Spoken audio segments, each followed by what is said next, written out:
Let's do a tag, shall we?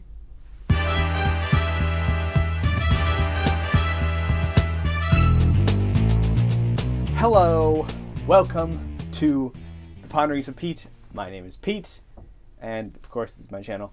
If you're new here, thank you so much for coming. I hope you stick around. Go ahead and there's a subscribe button down below if you really want to see more of my content. There's the comment boxes down below if you really want to leave a comment, which would be great. I'd love to hear your thoughts. Of course, the like button exists as well. If you are coming back, thank you so much. I really appreciate each and every one of you. Let me know what you think about the tag, think about like my answers, think about these books. If you want to read these books, down below, all that jazz. Just thank you guys. Without further ado, we are going to get into this tag, which is the Brooklyn Nine-Nine tag. This was originally created by Grace Dion, and I think this is like a second generation of this tag, because there was another tag that was created by somebody else, and that tag is unavailable now, so we can't find a copy of it. So Grace just kind of created her own thing, and I was tagged by Kate at the Almost Book Doctor. I linked both of their videos down below, their channels, all that jazz. Check them out. For most of these questions, I didn't just answer one book, because most of the time I'm incapable of doing that, because I'm just like, oh, this, and this. Anyways, let's just talk about the questions. Question 1, Jake Peralta. What is a book or series with amazing humor? And I could go for the Discworld books, which is kind of an easy answer for this. Though I've really only read The Color of Magic and Guards, and I would like to read more. I just haven't put them in my schedule. But the big one that really I'm going to put in this one really is, you should read this, is Fred the Vampire Accountant by Drew Hayes. This is a self-published book, which self-published books, I love finding these gems in the self-publishing industry, and this is definitely one of them. It's exactly what it sounds like. It is a series about an accountant that is super boring, that gets turned into a vampire, and it's just a complete satire, and it's great, because it goes against all the different like Hollywood tropes of like, oh, you get all sexy once you get in to be a vampire, and he's like, but like, no, I didn't. I just stayed a boring accountant. I'm just a vampire now, and my sleep schedule's changed, and I need a different type of sustenance. That's pretty much it.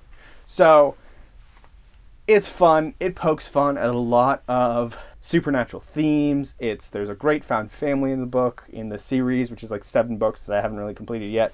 But it's really fun, really campy, really sweet. Check it out. Links down below. It's great. The second question, Amy Santiago, name a book or series with a strong female character. I have a few answers to this one. The first one being Sword of Kaigen. I read this literally the first month I was on BookTube, and it was great. It was one of my first buddy reads, and it's phenomenal. The main character, Misaki, she is a great mother character, and the struggles that she goes through throughout this book are very poignant and really heartfelt. And I really just enjoyed this book's dynamics that it set up, and the problems and the character arcs that for all of the really main characters, because they really reach down and touch you. And it's a beautiful book, and there's some really cool elemental magic, kind of like waterbending, but take it up a notch. It's crazy. So check this out. The other one would be Grace of Kings. So there are some great female characters, and I know that these female characters only built more up as the series goes on, because that's what I've been told. There's going to be 4 books. I finished this one last month and was just blown away. If you want a review for that, check it out. I'm going to have a link right there. It was just a phenomenal book. Specifically, Gia and Jin are 2 amazing female characters in this book for completely different reasons. Check it out. Grace of Kings, amazing story. Next up, we have Rosa Diaz. What's a great mystery? And I could put a lot of things here. I'm really just going to go with Agatha Christie as an author. I grew up on these books, and I loved them. Favorites being Murder of Roger Ackroyd, Murder at the Vicarage. There's plenty more. She's just an amazing mystery writer, and really just stands close to my heart because she was such a large part of my childhood. So check those out. Next up, question number 4, Terry Jeffords. What is a book or series that turned out differently than you expected. And the one I'll put for this is Grace of Kings, of course. I didn't really have that many expectations going to Grace of Kings, but it still like completely blew me away. I think I was sort of expecting something similar to Poppy War because they were both, I know they're both, there are some influences from Chinese history, but Grace of Kings is a completely different book. And just has a completely different viewpoint of the world that it creates. So it's just awesome. The other one I'm going to put here is Hail Mary, which is a sci-fi novel I read last year, and it's just phenomenal. I can't really tell you anything about this one without spoiling it, other than, hi, this man has amnesia, and he's going to try to save the Earth, and he's the only one on the spaceship, and he's recovering why he has amnesia, and all this other jazz. And it's cool. I think there's some interesting explorations of science and possibilities, and I can't even tell you the reasons why this is a really good book that turned out better than I expected. Because again, spoilers, you have to read it and trust me. Hopefully, if you trust me at all. Number 5, Gina Linetti. What is a book or series that you loved that was out of your comfort zone? And I'm going to put 2 here. We're going to put Fred the Vampire Accountant, which I've already said. And it's like supernatural, like urban fantasy that is comedy. And like, I don't typically read a lot of comedy books in terms of just reading because, I don't know, sometimes I don't get it, I guess. It's harder for me to read comedy than it is for me to hear it. But I think that reading Discworld, reading Fred the Vampire Accountant, and some other books has helped me kind of catch humor in fantasy a little bit more, or in the books that I read. So that's great. The other one I want to put down here is Firekeeper's Daughter. I read this, I don't know, more than a year ago, almost more than a year ago now. I think it was January of last year. I was blown away by this. This is not my normal wheelhouse. This is typically classified as YA, something that I typically read that much of. But the ones that I do read, I tend to actually have a really good time with, because that's just how it works. This one is about a girl who's part of a Native American tribe up in Michigan in an actual place that happens. It's actually somewhat based on essentially what could have happened to certain things. And she befriends a dude who just started going to their high school, who turns out to be part of the FBI, and turns out there's a big drug investigation going on. So it really explores the relationship she has with her tribe. It explores the relationship of the tribe with the federal government in an really interesting way, and just explores the tribe. And this was a look into something that I knew very little about, and it was beautiful. It was just a really, really good book that I randomly picked up because some friends of mine were reading it, and I love it. It was great. So check it out. Next up, number 6, Charles Boyle. Name a book or series that has really immersive descriptions. I mean, Tolkien, Lord of the Rings, but that's not really my answer. You know that. You know that Tolkien has super immersive descriptions. Gosh, who doesn't? The one I'm going to pick for this one is actually Farseer by Robin Hobb. This is a Farseer trilogy. Starts with Assassin's Apprentice, Royal Assassin, and then it goes into Assassin's Quest.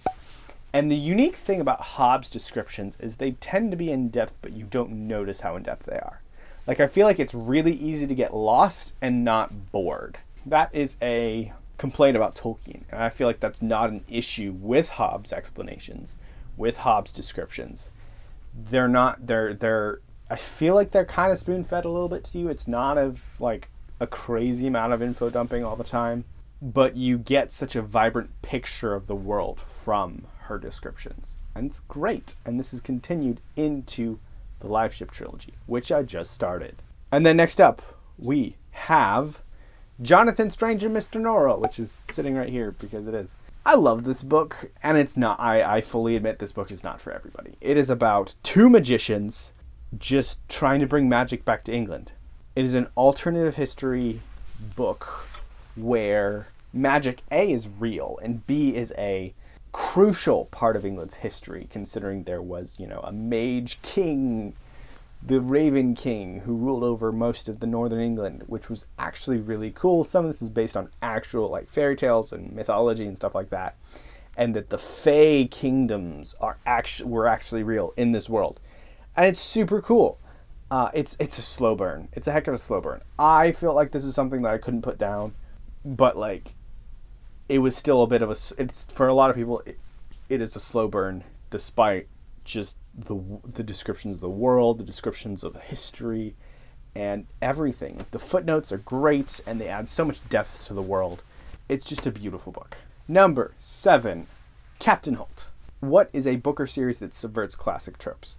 So, when people talk about Malazan, and they're not necessarily, and they're trying to figure out if they want to read it or whatever, when they talk about it and they haven't read it yet, it tends to be like intimidating because it's big. There's a lot of world building, all this jazz.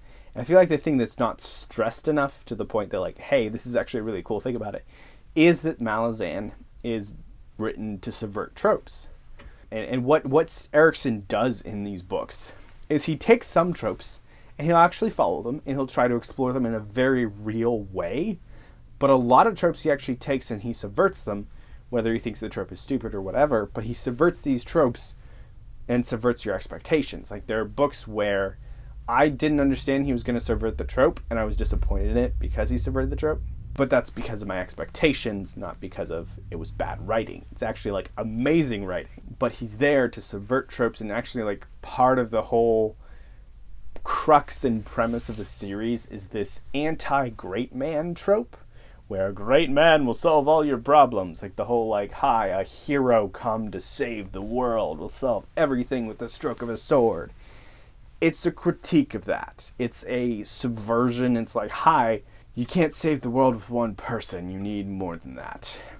And it's beautiful. I love it. So, read Malazan. It's not as intimidating as you think. Number 8, Hitchcock and Sully. What is a book or series that wants you just want to sit down in one place and just read it all? Bingeable series, amazing series. 2 recent ones with that is Grace of Kings, which there are multiple, like it's a thick book and there were multiple sessions where I just sat down and read a couple hundred pages. Like, it's great. I was really enraptured with this book and I loved it. And the other one, which I did the same thing with, but I couldn't do it multiple times because it's a short book, is Ninefox Gambit. This book is amazing. This is a sci-fi thing that is, it's like 300 pages, but there's so much like that's contained within these pages. I am super surprised it's as short as it is. Like, this writer is super efficient, and you get attached to these characters and you learn about what they've experienced. You learn about what they're going, you see them as they go through these things, and you have leadership situations where they give commands and then you see boots on the ground follow those commands, sometimes to their detriment. You see the horrors of war. You see just, and it's beautiful, and it's there's a little bit of a mystery in there about what the heck is actually going on. I mean, you have this main character, Charis, I don't know how to pronounce it, probably Charis, who is basically given an almost impossible task and given the assistance of a general who's supposed to be dead that has never lost a war. And it's super cool. So, I love this series. I'm continuing on with it soon, and I'm super stoked to finish it.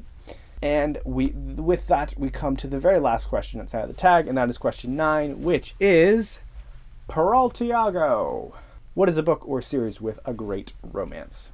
And when you think romance, a lot of the times you think about like the leading up to the relationship. You think about the flirting and the dating and the, hey, you wanna, okay.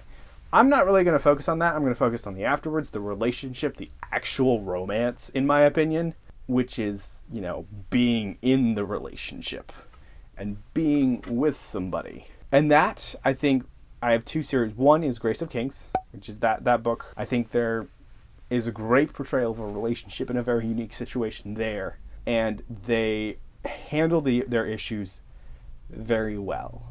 There is some prompting for them to handle their issues, but they still work through their issues, this particular couple, and it's great. And it's a great portrayal of what, marriage is, where it's like, hi, time to actually like sit down and do this instead of running away, which some people see as an option. The next one is A Natural History of Dragons. This is, I did a review about this recently as well. This is about a naturalist who is growing up. She is amazing and sassy, and she's growing up in a society that doesn't think women can be scientists.